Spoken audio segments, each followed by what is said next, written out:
बकावन विकासखंड के छोटे देवड़ा गांव में आदिम जाति सेवा सहकारी समिति मर्यादित की 5वीं वार्षिक आम सभा का आयोजन किया गया, जहां यह सभा समिति के प्रांगण में आयोजित हुई, जिसकी अध्यक्षता प्राधिकृत अधिकारी गणेश राम परगनिया ने की। इस अवसर पर जनपद सदस्य खेमेश्वरी कश्यप सहित बड़ी संख्या में क्षेत्र के किसान मौजूद रहे।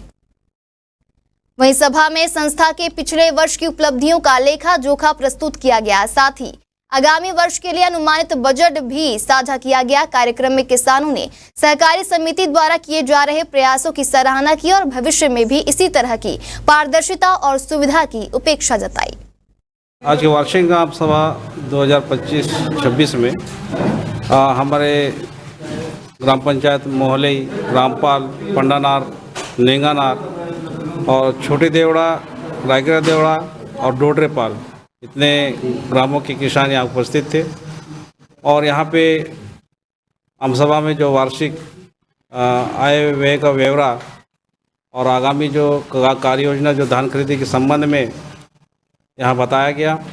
और साथ ही जो हमारे एग्री स्टेक जो किसान आईडी बनाना बहुत अनिवार्य है और उन्हें समझाइश दी गई और जानकारी दी गई कि उसके बिना धान खरीदी होना संभव नहीं हो पाएगा, इसलिए सभी किसान को ये आईडी बनवाना अति आवश्यक है, इसकी भी जानकारी दी गई। साथ ही हमारे कृषि विस्तार अधिकारी के द्वारा यहाँ के किसानों को सरकार की योजनाओं की सब्सिडी में या कृषि यंत्र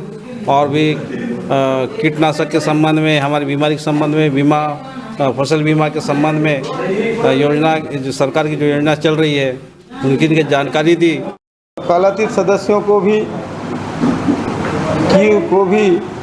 ब्याज मुक्त ऋण लेकर उन्हें ब्याज से दूर रहने को कहा गया कि समय पर लोन लें, समय पर उसका अदा कर दें ताकि ब्याज शासन से प्राप्त होने वाली ब्याज का फ़ायदा लें। ये सब समझाइश दी गई और किसानों के द्वारा भी जो भी मांग किया गया है उसको हम लोग मनन करते हुए एक भवन का रिपेयरिंग के लिए बोला गया है हमारे, तो उसको भी रिपेयरिंग करने के लिए हम प्रस्ताव रखेंगे और वो कार्य को भी पूर्ण कराएंगे।